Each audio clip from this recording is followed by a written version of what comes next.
time on this. So. Talk, to heal, and to That's be cool. heard. I'm your host and moderator, Pamela Coleman.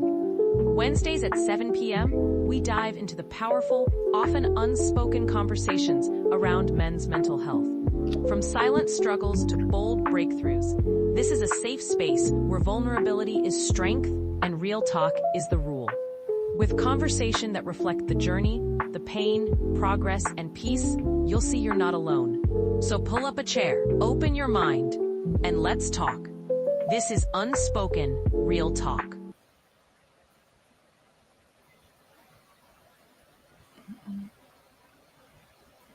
Hello, hello, hello.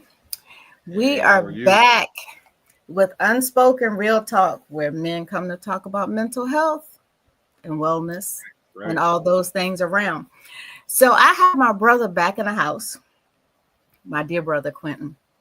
He had so much to share with us, and we only had an hour the last time, that when the doors open up, he jumped back in there. So the plan for the day is I'm letting him have the floor and asking questions on the information that he's providing. So today is the Quentin Johnson II show.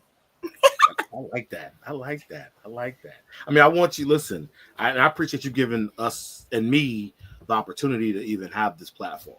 I mean, it means a lot because there isn't anything. I mean, not that I know of anyway. Anything else out there like that, like this. You know, We're trying.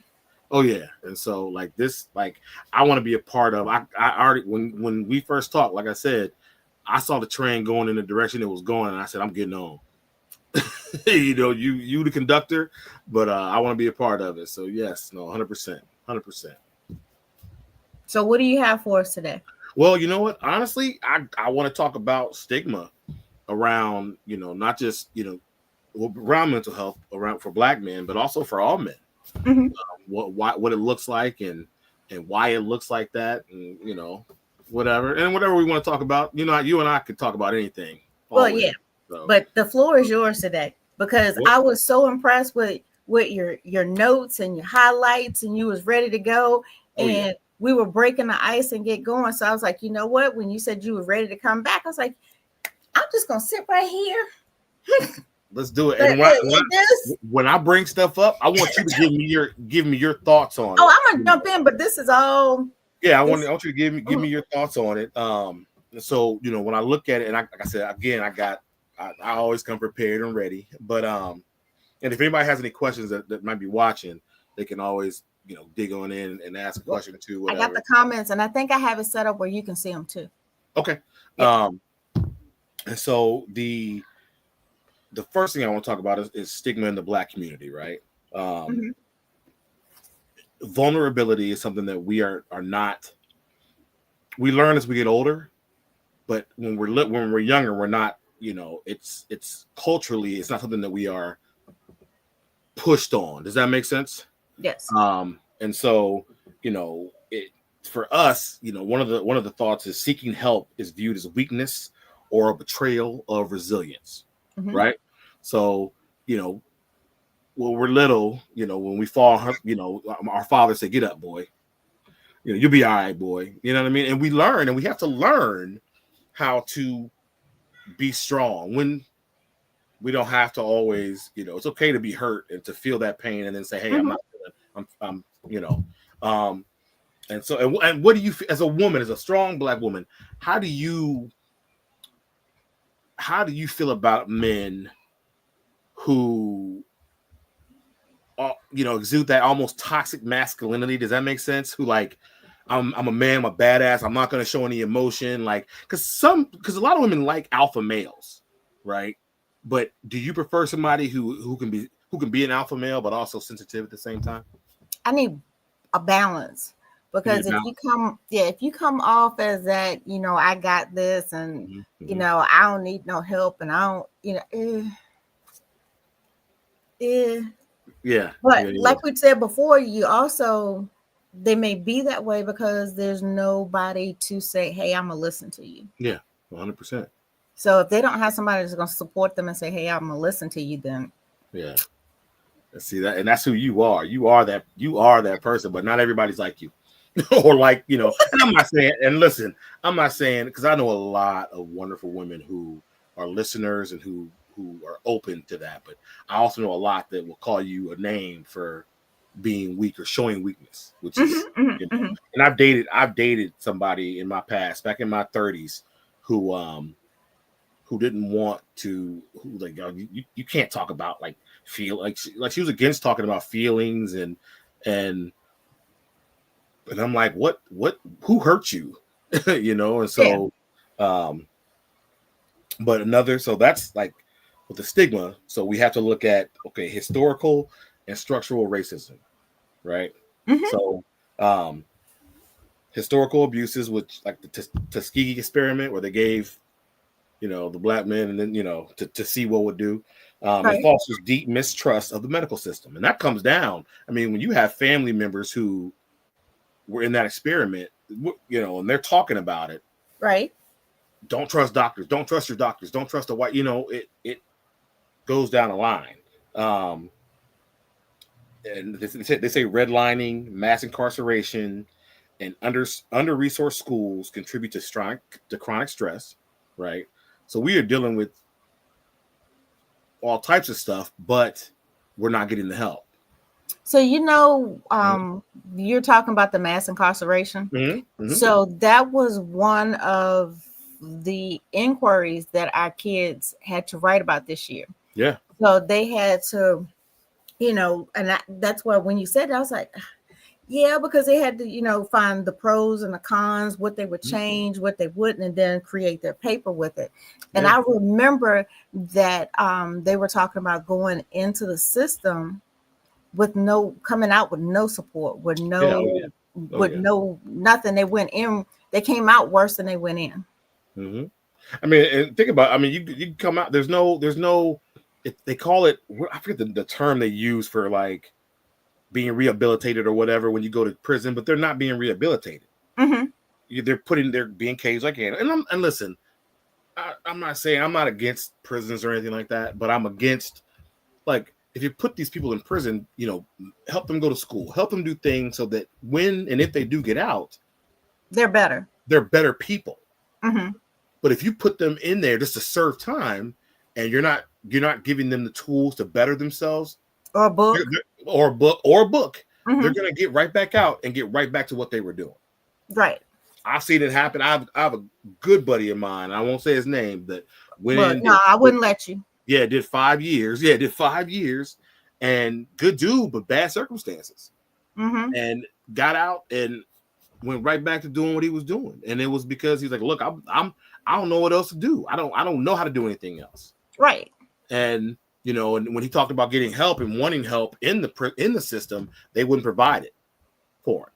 He wanted help. He knew he was in trouble mentally and emotionally. And emotional, yeah. Yes. And something that I'm actually, you know, studying right now and researching is the underdiagnosis that we have for Black men.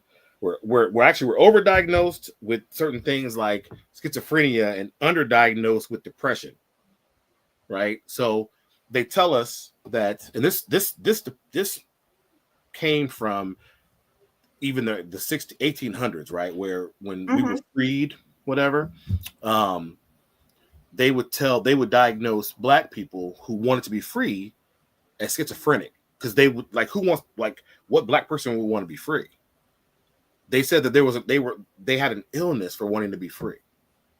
So that when they would go see the psychiatrist or whatever, they would be sent to a doctor would be like, well, no, I mean, they want to be free, so something's wrong with them mentally. Right. And then when Black men are depressed, because we're so and like, again, it goes back to what I said about the 4% of psychologists being Black.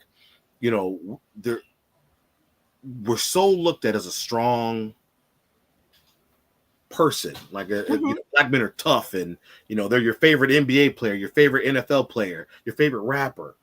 We're looked at as that, so that when we do go and say, look, I need help, something's wrong, they're like, you're not depressed, you're just tired, you're just sleepy. You know what I mean? Like you need some rest. You need some rest. Yeah. You're tough. You'll be okay. you'll be okay. And it's because the stigma that even the white psychologists may have with that, like, and so it's sorry, my 3-year-old opened the door and looked at me. So oh, that's okay.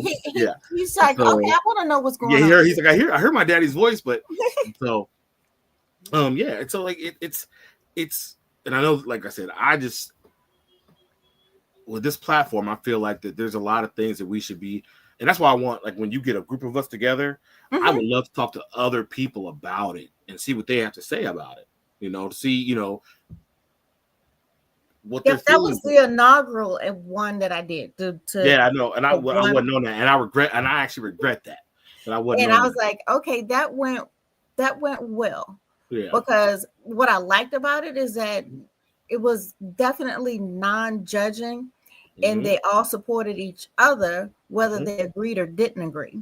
Yeah. Because we had a couple on there that one preferred to see a person that looked like him, when we had others that wanted to see somebody that didn't look like them, so that they didn't say, oh, I understand. They wanted to, so that their views were different on whether they wanted to see somebody like them or see somebody different. But they didn't say, well, you're wrong. It was just, and I get that. Sitting there talking. And I always wonder about that, because I've read about it from both sides of the spectrum. But honestly, and which is what I will end up doing once I finish with my degrees, is to maybe be that person. And I get that not every black man is going to want to come to me, and not every black woman is going to want to come to me, right? But it's a lot, from what I've read and the studies I've looked at. Part of the problem is that we don't feel like we have somebody that can identify with us, right? So yes, a white psychiatrist, which is amazing, and like I have friends that are white. Like I'm not dissing that, but what I'm saying is that they don't understand the black being black. They don't understand that part. That's what they were talking about. Like, I want somebody that looked like me, but then there was another one said, "Well, So yeah, but it ain't even about it's about understanding. You can understand. I can pull out this, right? I could pull this out and read, But you got to understand what you're reading. I could understand. I could pull that out, but but I have to understand the people. I have to understand what it means to, like I said, my parents are from Gary, Indiana, and I spent the first portion of my life there, and I've always gone back. And like, that's the hood. To a lot of people, that's the hood, right? And so when you experience something like that, because I'll be honest with you, one of the terms I hate as a black man is when I hear somebody say that's ghetto, that I know ain't ever been nowhere near the ghetto. And not I hear it all the time in the high school, and I'm like, you ain't never seen ghetto. Like, and listen, and that's the thing. It's like, and I tell people all the time, because people, when you become educated and you don't talk, you don't talk like you in a rap video or whatever, they just assume that you don't understand. But I'm like, no. How we talk and how we communicate is very black. You just don't see it like that because you're culturally thinking about what you saw on TV or what you watch in a movie, or what, when you see black people coming from the projects shooting hoops, that's what you think of. You think all black people are supposed to shuck and jive just like that, and they're not. So I think it almost offends people when we talk and we're not, it almost offends them. I'm like, listen, I could be very ghetto, but you don't want me to be that. I think I told you that last time. You don't want me to, because then you're frightened. Then you're afraid. You're like, well, wait a minute. Why is he so aggressive? Well, this is what you wanted. Or do you want to talk to me and have a conversation? But again, like I said, I'm off track on that. I'm sorry. Well, that's okay. But I hadn't had to pull Mella out in a while. She's been just kind of sitting there. Yeah, leave her. Yeah, because see, that's the thing. People don't want to see. People don't want to see that. They don't want to see. But that's a stigma too. I mean, that's a stigma that's never gonna go away. So no, never, not ever, ever. Nope. And I hate that it even exists. But that's the world. I mean, that's the world we live in. I mean, it's. And again, too, that does play back into mental health, because if you're coming from projects, the hood, and you have done all you could to become a doctor, become a teacher, become your own business owner, and they can't see past where you came from. Oh yeah. Not the part that you're successful. That messes with you. That messes with you too. It does. It does. And it's crazy because I've read books where I've heard of, people having babies, white people having babies, and a black doctor walking in, and they've been like, I don't want this, I don't want this person because in their mind, no matter what, you're beneath them. I'm gonna tell you a story real quick. I'm like, pain is pain. Y'all exactly. So you're gonna have this baby, and no matter what color the person is holding the baby, it's gonna hurt, But so when this is probably 6 years ago, I was in Fishersville at a gas station, and I gotten gas, and then I went in. There was a Subway in there, and I came out, and there was a homeless white guy, and he was asking everybody for money, and he walked up to me and he said, you got a couple bucks? I'm hungry. And I didn't have any cash. I said, hey, man, here's my sandwich. I have some cookies, some chips. I can go buy you something else. I have my debit card. I can go buy you something else. He took my sandwich and threw it on the floor and said, I didn't ask you for that. I asked for money. And I paused for a moment and I said, you know what? How about I don't give you shit? And it was funny because it was a white dude, like in a jacked up truck, and he would think would be racist, had watched the whole thing, and he just hopped off on that man, like, you racist son of a bitch, like, you know what I mean? Like, and you could tell that he didn't want the food from me because I was black, but he wanted my money. My money was okay, and I never forgot that. You're a homeless man, and you think you're better than me, no matter what. I'm driving a nice new car, got food, got money in my pocket, and you think you're better than me, and that plays with my mental health, because I'm like, and that goes back to show you can't judge a book by its cover, because you said it, jacked up truck, yada yada yada. And I'm thinking this dude was be, but he wasn't. He hopped down. He's like, hey, racist. He called it the racist MFer. Like, what the? This dude offered you food. I mean, I was like, we the judging a book by its cover. We do. And and listen, I ain't gonna lie, I'm guilty of it. I've done it. I mean, because you're so used to certain things, but breaking stigmas. Facts. Breaking stigmas. Facts. So let's talk about the cultural expectations of masculinity. Yeah, we kind of went left with the mass. And we did, but we do. Listen, we do. We can go back to that. We can go back to that if you want to. No, I was just saying that's what we did in school. We did them. We were writing papers on mass incarceration, so that I was in tune to what you were saying. I love it when you give me. I love it when you give me some stuff. I'm reading this little thing. It says, cultural norms surrounding masculinity have long dictated that men must be stoic, unemotional, and self-reliant. These expectations begin in childhood, where boys are often discouraged from crying or expressing vulnerability. Phrases like man up and boys don't cry are ingrained in the social interactions, subtly and persistently teaching men that emotional expression is a sign of weakness. Bingo. That's it. I mean, it's been, I don't know how far we can go back, because you got the papers, I don't. But I don't know how far we can go back. Yeah. But I mean, I'm not trying to take it all the way to what's on my mind. But when you are rowing a boat for somebody to get across the water and you getting whipped, suck it up. Suck it up. It started there. Started there. Suck it up. Listen, when they got you piled up like sardines in the bottom of a ship, crossing the ocean to steal you. You don't. I don't want to hear you cry. Don't you worry. You know what I mean? Like, you're ripping you from your family. I mean, it goes. Yeah, you just left your wife and kids, but suck it up. Suck it up. You're gonna be all right. You gonna. And it just keeps going. It says that as a result, many men internalize these beliefs and learn to bottle up their feelings rather than seeking help. Over time, this emotional suppression can contribute to depression, anxiety, and other mental health disorders that go unrecognized and untreated. So, I mean, like, suicide. along with suicide. When we Along talked with about we talked about the rate of suicide for, it said that Black adults are 20% more likely to experience more psychological distress compared to white adults. 20% more, right? Because we got to suck it up. Yep. It's suicide is the third leading cause of death for Black men ages 15 to 24. The third leading cause. I mean, it's and 15. I mean, you're not even 15 to 24. You're not even living. You barely. My oldest is 24. You know, like he's gonna get out of that here to year, but it's like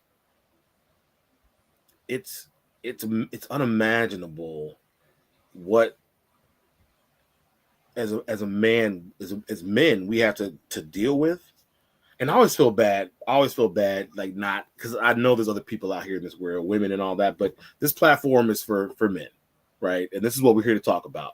And so this is what I'm gonna talk about. But I mean, it is. I mean, I'm down to talk about everything, whatever. But you open this platform because you were looking to help men. And I think sometimes I feel bad when I'm talking and I'm like, but I'm like, you know what? She gave this to us, and I'm gonna kick in the door and represent it. You know, that's what it is. Kick in the door and represent it. And so, it bothers me that as a Black man in this world, nothing we do is taken seriously unless we're shooting a ball or catching a foot, or rat. Nothing we do good is ever good enough. You know what I mean? Like, it's just and I'm seeing it more. So it's crazy because when I was younger, I didn't see it as much. I didn't see it as much, and I remember my father moving me out of into neighborhoods that were more culturally mixed, and so I never saw it. But as I've gotten older, especially like with the current president, you see people who would have never said certain things nowadays saying things that they or treating people the way we might have been treated back in the 40s, 50s, and 60s, right? Like taking away certain things, DEI and stuff like. And like I said, I don't want to get political. I've never been that type of guy, but it's like you want to stack. It's almost like you're watching, and it's heartbreaking because we have fought so hard to get to where we are, and you want to take it all away because we're now surpassing you. Does that make sense? We're passing you, and you can't handle that.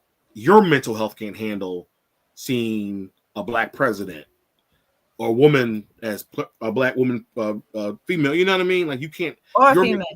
Huh? He just can't handle a female. He can't handle a female. It don't matter what color, anybody, and it's like you would rather, and that's what I realized. It's like, and that's when I started thinking to myself, man, like this is treacherous, because it's like you'd rather put a man in there that is a misogynistic racist over somebody who, you know what I mean? Like, and I'm not saying I vote independently. I'm not gonna lie to you. Like, I vote for the best candidate. I always have done that. My father raised me to be that way. And what I've learned is that, the truth be known, like most people, either party don't really be for you. If you look at it, you know what I mean? Like, they don't, a lot of them don't look like us. And so they don't. I mean, think about it. A lot of them don't. No, they don't. They don't, Pam. And so, well, on that note, that right there in itself, even though we, politics, non-politics, religion, non-religion, that messed with my mental, because I didn't know what was coming next. I didn't know what was coming next.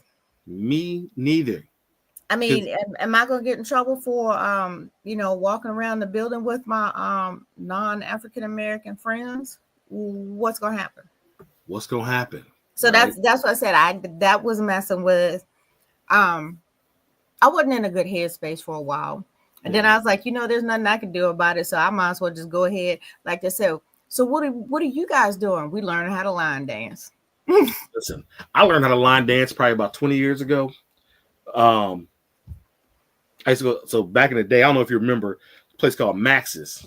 Well, yeah, we talked about that one. Oh yeah, see, and when I was 20, my daddy, when I moved to Charlottesville with my daddy, when I was like 19, 20, that's where I would go and like learn how to, and that's what, and to this, I mean, I had some of my best friends away to this day. I was sheltered. Were you? I was sheltered. I couldn't get out the house. I couldn't get out the house till I got to college, and then I was buck wild. But that's another story for another day. Yeah, I do want to hear that story though. Yeah. I mean, I know where all of it was at. I attended various things, but I didn't get to go like everybody else. It's crazy. So it's crazy, especially because you were kind of in a bubble until you got to college. Mm-hmm. So you didn't see a lot until but look at you now. Mm-hmm. But look at you now. You've seen a lot. I mean, you've seen a lot. I don't seen too much right now. So we just gonna leave that right there.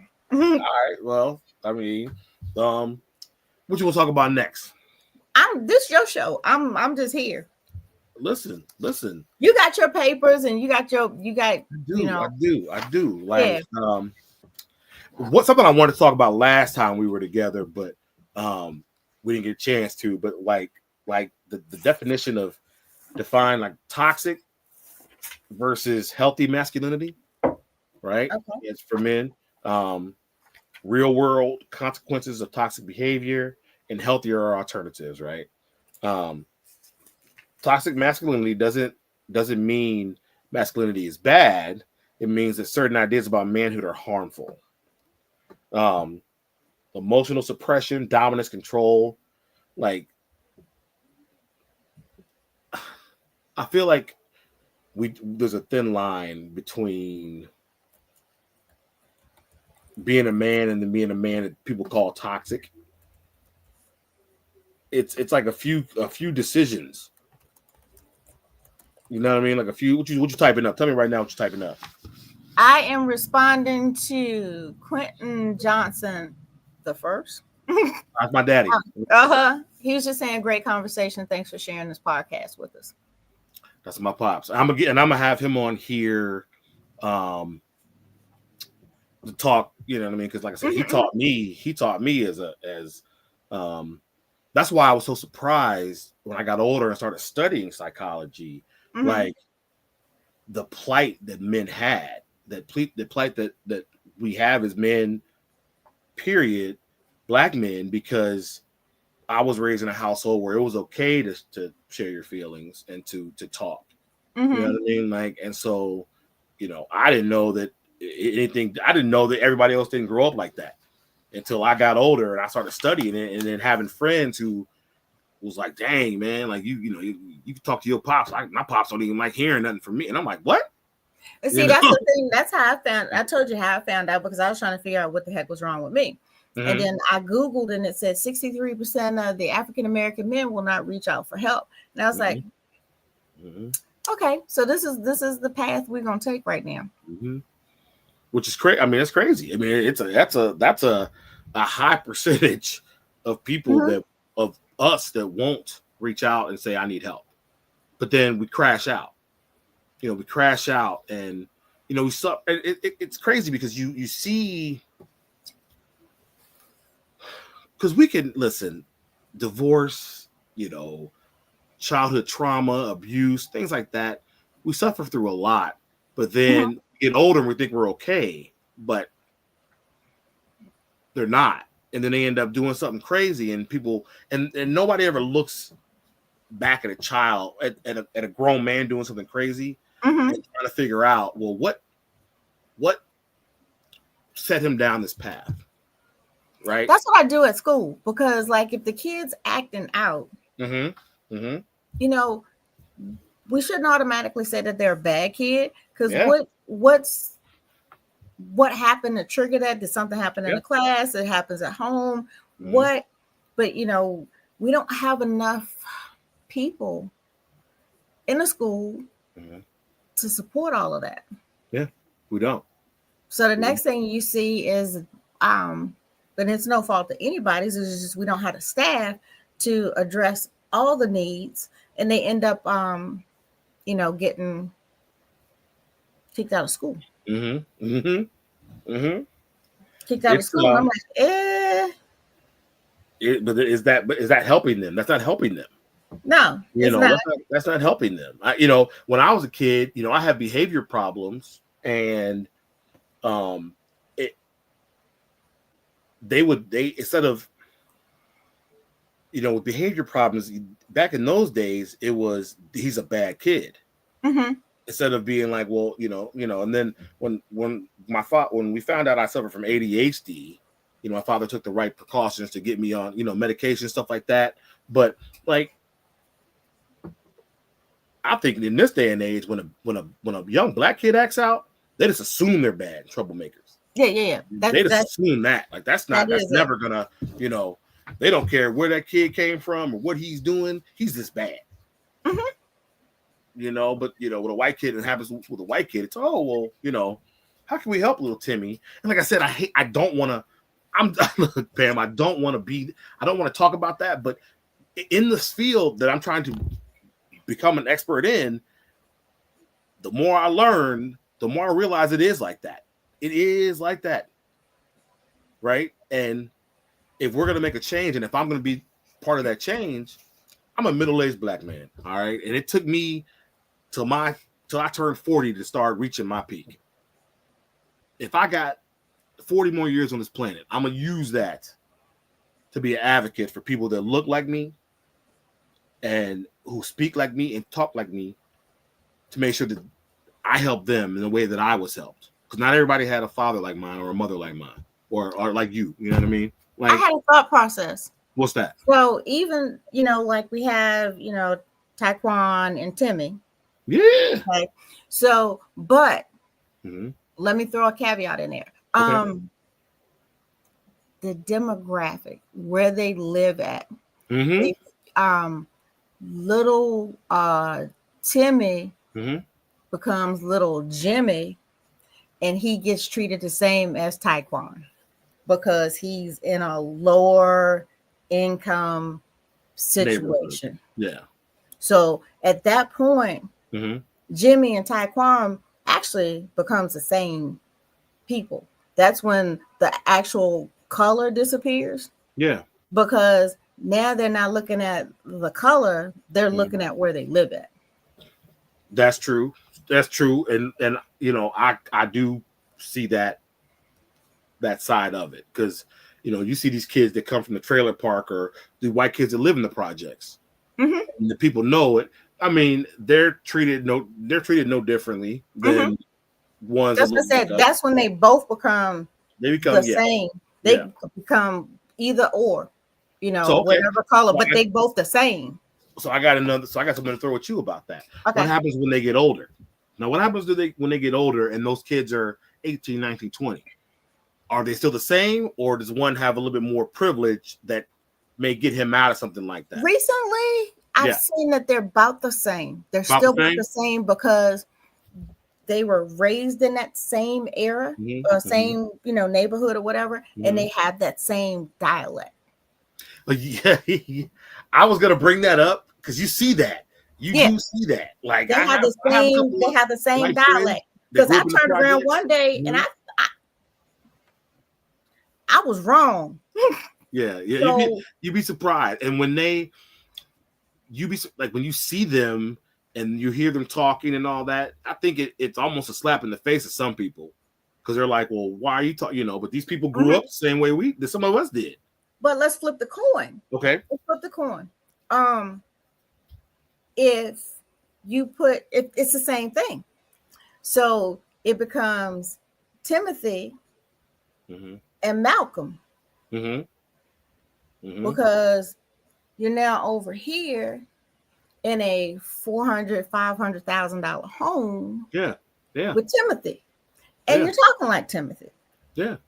But so look at that though. So, and that's something that I've had to struggle with in my life, because like I said, my parents moved me out the projects at a young age because they didn't want me growing up the way they grew up. You see what I'm saying? And so, you know, when I grew up, my daddy told me, you're not going to be, I remember when I was 13, this is 1992, I was sagging my pants, and my father, and he told me to pull my pants up. Now that's in the height of crisscross. Remember crisscross and all them marketing? My dad said, pull your pants up. And I said, all right. And then went to school, and I pulled him back down, walking around. My daddy came to the school, and I walk out of a classroom, and he's standing there. He wanted to see. They do that now, but yeah. He wanted to see if I was going to keep my pants up. I stopped sagging my pants. The height of the fad was the 90s. I didn't sag my pants after that no more. I stopped doing it because I was like, you know what? And something else with that is I started realizing that how I spoke, you know, it always bugged me when I would go places and people would say, oh, well, you sound white. You talk white. I'm like, no, I talk like I'm an educated black man. But to you, again, because you're not used to that, I'm trying to sound. I'm not trying to talk. I don't want to talk like no white man. I don't want to look like one. You're talking like yourself. I'm talking like myself, and that's what it's going to be. And if that bothers you, or if that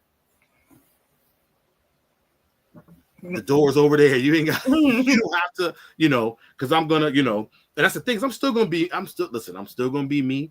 I still, I mean, I'm a black guy with tattoos and, you know, things like that. And so my daddy don't, you know, my daddy ain't got no tattoos. My mama ain't got no tattoos. My brother ain't got no tattoos, but I do. That's who I choose to be. And my father told me back in the day, he said, Q, you know, because how he grew up, his father told him, if you got stuff on your body, you'll never be, you know, you never make it, because he was getting it from being black in an era where you couldn't ride the bus with, you know what I mean, or you had to get to the back of the bus. Yeah, the biggest thing for me on that subject was that I was told it was more a biblical thing on why you shouldn't get tattoos. And that too. And I'm like, I said, really? Because I know some people, I mean, I just wasn't going for it. And so, but I wanted to prove, I said, you know what? Because my father gave me the blueprint on what I could do to be successful. And I didn't want to listen to it because mentally I wasn't ready. Yeah, mentally I wasn't ready to be in that place. But then when I said, you know what I'm going to do? I'm going to become successful. I'm going to get my education, and I'm going to keep striving to be great. And I'm going to do it the way I want to do it, with tattoos. And because now in the world, you see doctors, surgeons with sleeves of tattoos, right? And I said, I want, you know, I'm gonna show. It's like a motivation for me to be like, all right, I'll show you, daddy. You know what I mean? I'll show you, pops. And he know. I mean, he doesn't feel like that way. He doesn't feel like that now. But I know back when I was growing up, he was not a fan of me getting tattoos. He told me I couldn't get them. Rebel. It's all good. Yeah, he told me I couldn't get any until I was 18, and on my 18th birthday, I went and got my first tattoo. And so, you know, and it's addictive once you get them, right? And so, yeah, I'm sitting here going, what can I? You know, I said once I got to 6, nice even number, I wasn't gonna get another one. Yeah. But then Marcus, is it Marcus over Waynesboro? Yes. No, okay. You talking about Hessham's or where at? What he's over Waynesboro in that area on the main. I know what you're talking about. It starts with a Mark, but something. Yeah. Mark. He did my last one to round it off to 6, and that thing is freaking amazing. So I'm like, okay, well, what's one more? Well, if you get one more, then it's 7, then that's not a round number. Then I have to. He's a buddy of mine. I know it. And then so once you start drinking ink, you can't stop. 100%. I go. So actually, my tattoo guy is a guy named Aubrey. He's a white dude in Charlottesville. Aubrey Tomlin, one of the best in the business, in my opinion. We met 20 years ago when I moved to Seaville with my dad, and he's one of the top tattoo artists in the area. So I've been going to him for years and years. But I done found me another one because I used to drive 2 hours away just to get mine. So now I'm good. You ain't changing me. You ain't changing. I got you. So what? So listen, I want you to give me. This is what I want you to do. I want you to think of something that you want to talk about right now. I know this is my show, right? And so it's your show. Something that's on your mind you want to talk about, and let me answer it. I don't think you can, but I'll throw it out at you. I'm gonna answer it. Give me something. How long do you think it's gonna take to break the stigma? Do you think it can be broken, or do you think it can be slowed down? So that's an amazing question, actually. And you're right, I can't answer it. But what I can do is, through the research I'm doing right now for my final project so I can graduate. So I set out, I created some questions and I sent them out to my buddies about mental health and how they learned about it and how they feel about it now and what they think. And they're all black males, right? What they think could be. And I think that it has to be a cultural thing, because again, we grow up because our grandparents dealt with what they dealt with. We grew up in a situation where they told my parents or our parents that we'll go pray about it. Right? They use church which is still nothing wrong. There's nothing wrong with that. But if you have a depression or anxiety, going to church, that will help you feel good, but that depression ain't going anywhere. It's not going anywhere, right? And so, and my mother would probably kill me for saying that because she's a church goer, and so, but she'll understand. She'll understand though. She was a nurse for 80 years, so she'll understand. But praying, and listen, I pray every day, but the stigma that we came up under, well, you go give it to God. I'll give it to God, but I also need to talk to somebody and maybe take some medication. That'll help me give it to God. Do you see what I'm saying? But I think culturally, we have to, as a culture, we have to embrace the fact that we are not mentally, it's okay to be weak and to need help and to go ask for help. I think for the existence of the black population, we have never bent the knee. Do you see what I'm saying? We don't bend the knee for nobody. So do I think we'll ever listen? I would love to say yes, but I don't know if it'll ever. I don't know if stigma will ever, when it comes to mental health, ever be broken. I think that we can help it by getting more black psychologists out here, by getting more black doctors out here, by black educators. But if you get them out there, even though, like yourself, like you said this earlier, you can get them out there, but you got to get the people to them. So I had a conversation about this week that we can. It's great if I become a psychologist one day, right? Or you become one, or whatever, or you say, which I believe is going to happen. This platform becomes millions and millions of followers, right? Right now, listen. Okay. So I believe this is what's going to happen with this platform. Now, the followers will be there, but are they going to be there? Like, how do we get more than just 2-3 million? You see what I'm saying? Because 2-3 million is great, but what about 50 million? What about, how do we get more people? How do we bring more people in? You see what I'm saying? Like, you can't. I get the follower part of it, because you said, how do we bring them in?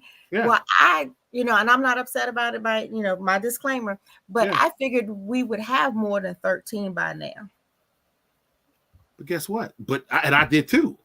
Yeah, I did too. When I said, listen, Pam was out here doing it. She's killing it. You were doing something, and I'm not just saying that because you have me on your platform. You were doing something that we don't see, especially from black women supporting black men. Like, so that's been a struggle since day one. But okay. Oh, I know they've been on your ass, and I know that. Yeah. I know that. That's why I'm forever gonna have your back, because I'm like, look, she's standing up for the unspoken, for the people who ain't never had a voice. And so is some of that hate? Is some of that well, I don't want to see her, fear. Yeah. People afraid to address the elephant in the room, which is mental health, because mental health is a big problem out here in this world. I'll be honest, I didn't, and I'll talk. And my mother is probably gonna kill me, but no, she won't, because she won't. She know you're doing. My mama, I think, suffered from, because her and my grandmother had a contentious relationship growing up, right?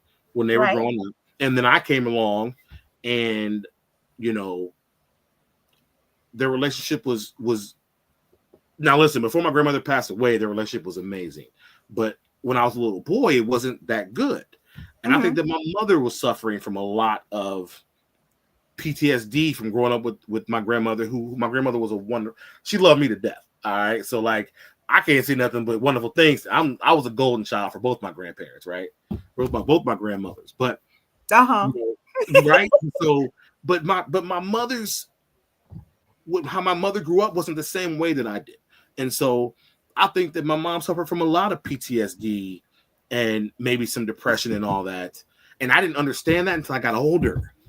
And I said, well, why did my mom make this decision? Why did she do this? Why did she do that? Well, maybe she was depressed and didn't have nobody to talk to and didn't know how to go talk to somebody.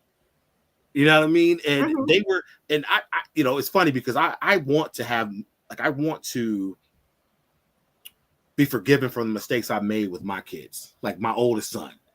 And I look back and I'm like, my parents were young once too. And they deserve grace and forgiveness for the mistakes they may have made because they were young once too. You know what I mean? And they didn't have in them 70s and 60s and 70s, they definitely did. If we having a hard time going to talk about mental health in 2025, I know damn well they had a hard time going to talk about it in 1979, 1985. I told you about that when I came home and my grandfather had died, and I went in to check on my dad. I turned the light on, and he was crying, and he, not purposely doing it, but he yelled at me to turn the lights off because he didn't want me to see him that way. Only time I ever seen him cry in the 21 years I've been living. Listen. In the 24 years that I've been living, I see my mother cry. My mother's an emotional. I've seen her cry much. I see my daddy cry once, and I think that was even like, you know what I mean? Like, he's just one of those people that he will cry in silence. He will, if he's doing that. That's the way we were raised. And my dad, and my daddy's my hero. You know what I mean? Like, my daddy's my hero. There ain't nobody. When everybody else wanted to be like Michael Jordan, I wanted to be like Quentin Johnson I, right? But I know my father he's such a strong guy, but he's emotional in the best way. Like, he to this day, like, if I go stay at my daddy's house, before I go to bed, I gotta say goodnight. I can't not say goodnight to my father, and he's gonna give me a kiss on my cheek and tell me he loves me. And that's how I grew up. From the time I can remember, my father always said, "I love you, boy," and gave me a kiss on the cheek. You know what I mean? And that's how I grew up. When we were growing up, you remember when they would say your mama, and that automatically would start a fight? Oh, get to beefing, get to rocking. Right. Yes. So I wasn't that person. You could say something, you could say your mom, and I'm like, okay. But if you said your daddy, you was laid straight out in the street. Yeah. No, I get no that. thoughts, no. And I wasn't that person. I didn't have that streak in me. But I remembered I was being bullied by somebody in the neighborhood, and I was coming home and just kind of basically trying to run away from it. My dad took a broom out the kitchen, went outside and sawed the handle off, told me to take my ass back out and do what I need to do. Do you know I tried to beat the brakes off of her and ended up with scratches all down my face, and I don't even know where the broom handle went. Yeah. Listen, he said that's what you need to do. Oh, okay. My daddy told me don't be a bully, but don't if somebody chooses you. And I remember my grandfather Tommy telling me this, because he boxed for a lot of years, and he said, don't bully. Don't go picking no fight. But if somebody chooses you, don't come back in this house with your ass whooped. You know what I mean? If they choose you, you do what you got to do. Yeah, that's what Dad was like. He came out with the broom handles. Like, okie dokie. Yeah. And my mama, she's one of those people that she's not going. Especially nowadays, she's older. She's really in the church and all that, which I love about her. But when I was younger, like, my mama was quiet, and she's who she is. She's funny, but you mess around with me, and she was gonna pull up. She was gonna pull up. Oh yeah, she was gonna pull up on you. And that was my dad. My dad was like, "Where are we going?" Yeah. Now, My dad, both my parents, they protected me. Yeah. Earrings, Vaseline, let's go. He's like, yeah. Facts. Okay. But yeah, that was my dad. My mom wasn't the. But yeah, anytime they say your mom, I just keep on walking down the hall. But somebody said something about, like, I think it was, I was in Charlottesville High School, and somebody said something about my skinny daddy. Oh man, look, man. It was like a pivot, like that. The Exorcist is like, yeah. I take, and I'm out of school for 3 days. I'm only five. I'm only 5'10". My daddy's only like 5'8". But I tell people all the time, like when I was younger, like people are like, "Oh, your daddy's short, but his money ain't short." You know what I mean? Like I always had a rebuttal. His money ain't short though, and so it's one of those things where my father walks into the room, and I get that from him. My confidence when I walk into a room, the energy changes. And I was taught by my father that you either walk like you're the king, or you walk like you don't give a F who the king is. You see what I'm saying? So I walk into a room now, and you gonna know who I am. When my father walks in the room, he ain't 6'4", but you know he's somebody. You know what I mean? I just started doing that like maybe within the last 2 years, I guess, because I am now out. I wouldn't say out in front of people, but I'm out in front of people. So I'm working on trying to. But listen, though, but you have every right to be who you are, to walk into a room and be proud of what you've done. You know what I mean? And people, because no matter what let me tell you something. No matter what you do, there's always gonna be somebody looking at you like, who is that? It doesn't matter.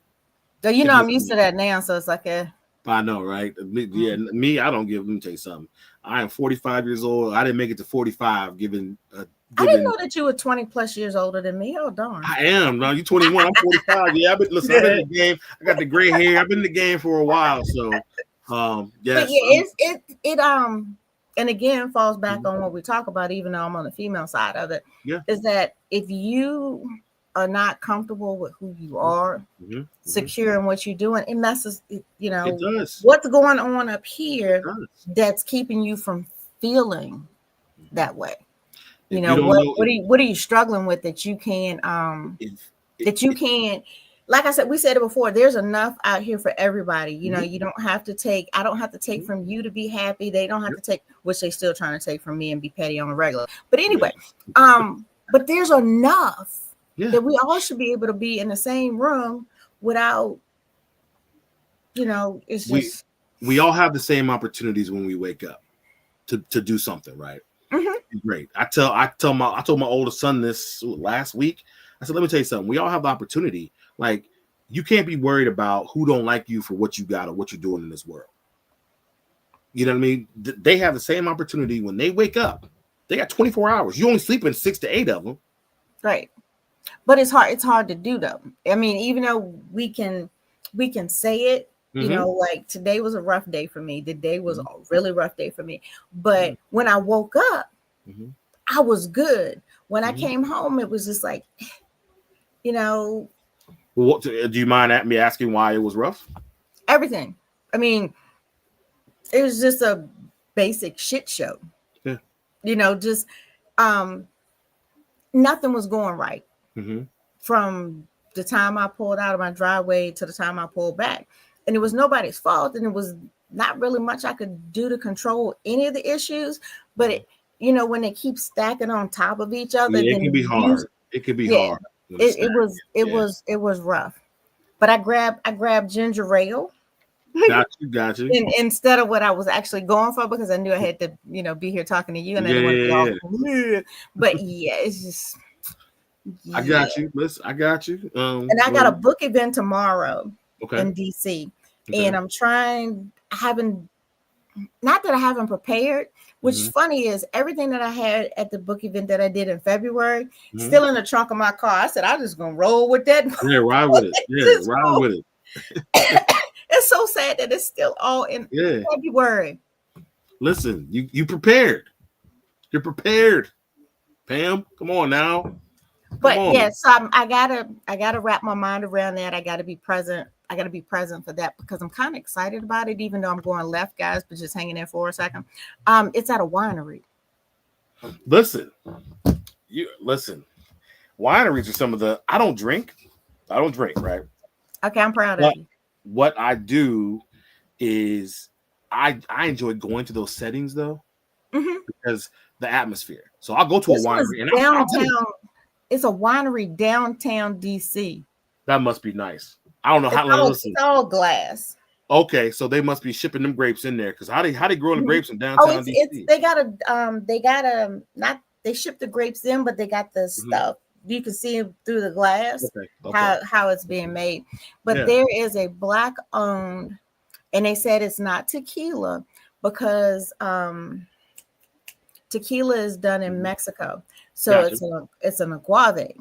Okay. Which I am going to treat myself to, which I normally don't drop money on it like this. Yeah. But it's twofold. One, it was good. Two, it's a Black owned establishment, and it's $55 for a bottle. That's some good stuff. It was smooth. Smooth. Oh my goodness. I will take my word for it. I'll take your word. You know what's crazy is I will. Like my daddy made me so my daddy he has a full bar at his house, right? And so and got the best bourbon cigars. I'll smoke a cigar when I'm with my dad. I'll smoke a cigar and but he made me something called a mojito. You might laugh at it. But I know what you're talking about. It was sweet, and it's the only drink I really will really like is a mojito. Because the way my pops made it, you didn't say Shirley Temple, so you good. I ain't drinking no Shirley Temple. I ain't doing that. But I drink. Okay, hold on. Because you know what this platform is right here. So why wouldn't you drink a Shirley Temple? Is it not man enough? That's not what I'm saying. I knew you was going there. I'm not. I don't like trying. I'm not a fan. I don't like. I've never had one, so I don't know what it is. I like the taste of alcohol. I do not like. That's why I don't drink. Because the taste of it, and one of the promises I made, I know we're switching gears a little bit, but just a little bit. We taking my grandmother Magnolia, right? My grandmother Maggie, which is my mom's mom. She was a drinker, right? And then she was sober for some years. But one of the last conversations, I think the last conversation I ever had with her is I made a joke to her about going, and I was 17, right? And she passed away when I was 17. I was gonna go get drunk with some friends, and obviously I wasn't going to. Right. And she looked at me and she said, "Promise me that you aren't gonna be a drinker." And I said, "Grandma, I'm not gonna be." She said, "I'm serious. Promise me." And I promised her that I was never going to drink, ever. And then that was my last conversation with my grandmother, and I've held that promise since 1997. You're a good one. I think. I have not, but a lot of it is I don't know if it's my grandma up in heaven making that shit taste bad to me because I just have never been a drinker. I have never wanted it. I've never had a beer in my life. Never had a beer in my life. The mojito with my dad, I drank some of it because it was sweet. But other than that, I don't mess around with it. I don't know, Pam. Anyway, look at your notes. What else you got for us? Okay. And I'm gonna hop off here in a little bit because I gotta. Yeah. Yeah. I'm with you, but I was like, look at your nose. What else you got? We'll see what we got. I got so much. Okay, how about this before we go? Well, there's like six openings in July. So I'm gonna, I saw that, and so I was like, you know what, I'm gonna go ahead and I'll be finishing up my bachelor's then. So come August, I'll have because I'm not gonna start grad school probably until the following spring. I need a break. And so I'll have about 6 to 8 months where I can get on here with you all the time. And so, okay, this media representation. Okay. So mainstream media often reinforces harmful stereotypes about male mental health. Men are frequently portrayed as emotionally invulnerable action heroes or comically inept when it comes to expressing feelings. Right. Emotional men are often ridiculed or seen as unstable, reinforcing the idea that real men do not cry or seek therapy. How do you feel about that? Yes. 100%. Oh yeah. 100%. I grew up in the 80s where it was, you had all the action, you didn't cry, you went out and killed everybody, right? And so And it says, rarely do we see nuanced portrayals of men grappling with mental health challenges in ways that are compassionate and realistic. This lack of representation not only distorts public perception, but also denies men the opportunity to see themselves reflected in narratives that validate their experiences, which is what I talk about often, right? The result is a media environment that contributes to silence and shame around mental illness in men. Come on, Pam. Say something. Say something, Pam. Say something. I know you got something to say. 2 words. Yes. Training day. Damn, you listen. This is why I rock with you. This is why I rock with you, girl. Listen. Quick question. At what point when I was reading that did you come up with that? At the end or in the middle? Because I saw your wheels turning. See, I knew it. I looked up on your wheels turning. I knew it. Listen. Because I was thinking when you were talking about movies and how the media, and I was like, what one movie stands out to me that makes men of color look really bad? And that was the first one where you ain't got and I'm like, but he won an Oscar for that though. You know what I mean? Like, because he's looking like he acting crazy. He won an Oscar. Why did he win that Oscar? I mean, I know it's because of his acting, but what was he acting like? A nigga. Okay, so I'm just gonna stop right there. But that was the first movie, and I'm sure the people that look at this again can put some in the comment of what might pop up to them. But that's the first one, and I can't pull another one outside of that one that just jumps out at me. No. Well, because and that's the thing is that he had to win. How many great roles has Denzel done? How many great roles has he done? Malcolm X. How many? I mean, and never once was he up for an. But when he acts like that, boom, that's it. Media, boom. There we go. What? Okay, even though winning an Oscar is good. Okay, I'm not taking that from him. 100%. But you just glorified the situation. Yes. Yes. Listen, I'm so glad. I hadn't even thought of that. But when you said training day, the light went off in my head. Like, just this is why we friends, man. This is why I'm following you on this train. Let me get off here, man. Let me get off here. Go give my baby a kiss goodnight and get ready for the day tomorrow. But so like I said, June is packed. We have Melvin on Monday. Melvin Carter. You might know Melvin. He owns his own establishment. Yep. Wednesday, which I got to remind the young men about this. But Wednesday we have a fitness and mental. How does fitness play into your mental? Yes. So we have 2 online trainers. Okay. Both when I post the pictures after I'll post Melvin's tomorrow, and then I'll post theirs over the weekend. But when you see their before and afters, that those 2 are the ones I'm sitting, I'm waiting to see, because fitness has to play in it, but how does it play in it? Because as a female, and you saw the post, I didn't realize that 20 pounds was really, it was messing with me. It was messing with me. And the other day I tried on something. It wasn't a white dress that I posted, but I tried on something. I went, and I felt lighter. So it goes back into what you were saying, being able to walk into a room. Because if you're thinking about the 20 pounds that you got on you versus who you are, it's just everything else is gone. It's gone and it's not there. So your self-confidence, male or female, it's shot. It's shot. Health wise, because I had 2 knee surgeries, and I'll let you go kiss your baby. And my knees kept acting up.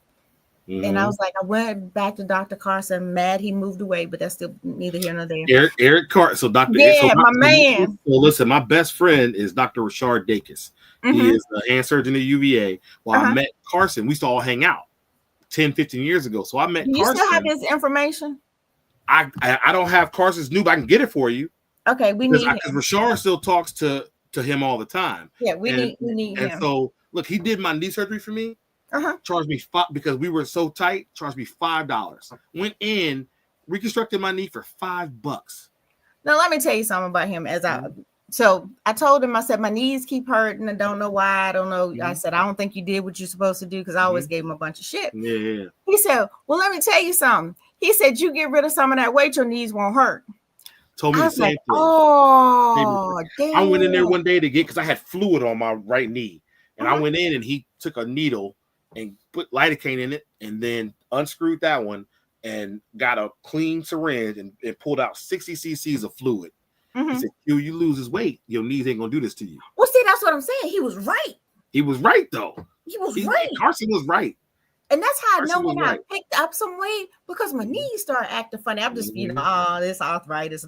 It's Arth McDonald's for me. That's what it is.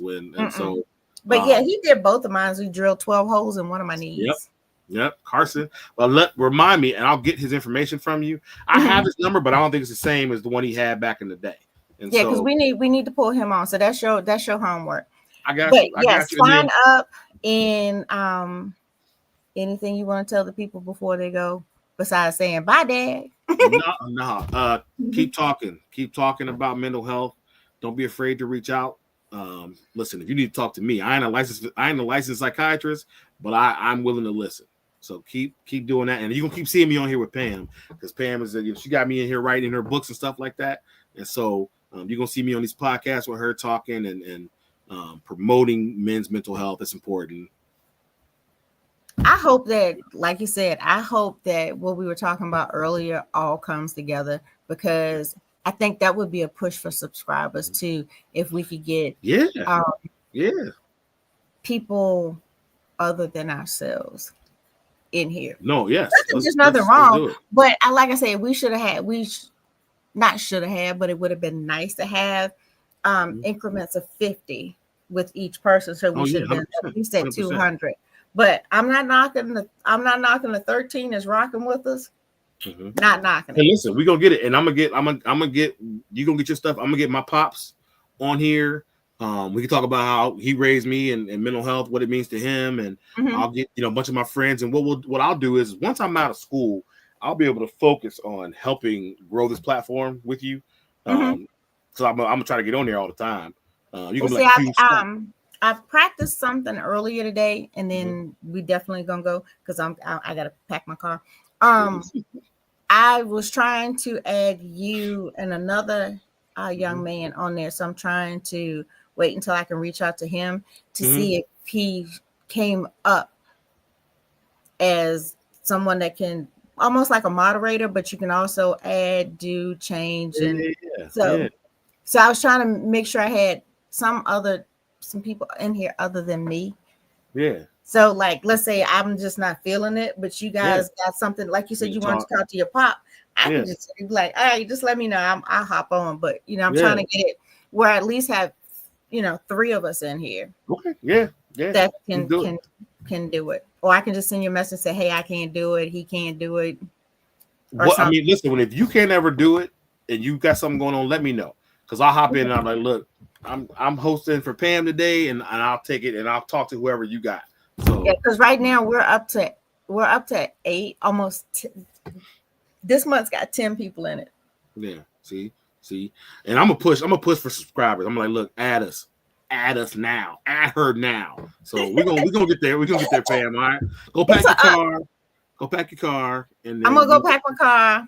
And we will see you guys. What is the day? Wednesday? See, I don't even know what day it is. We'll see you Monday with Melvin. And Wednesday, we will have our online trainers to talk to you guys about fitness and how it affects your mental health. Send me, the other day you sent me this stuff, and I had class and I couldn't get on. But keep sending me the links so I can remember to get on. So I can, because I'll be in the question box sending you stuff. So, all right, well, listen, have a good night, okay? All right, talk to you guys later. Bye-bye. Bye.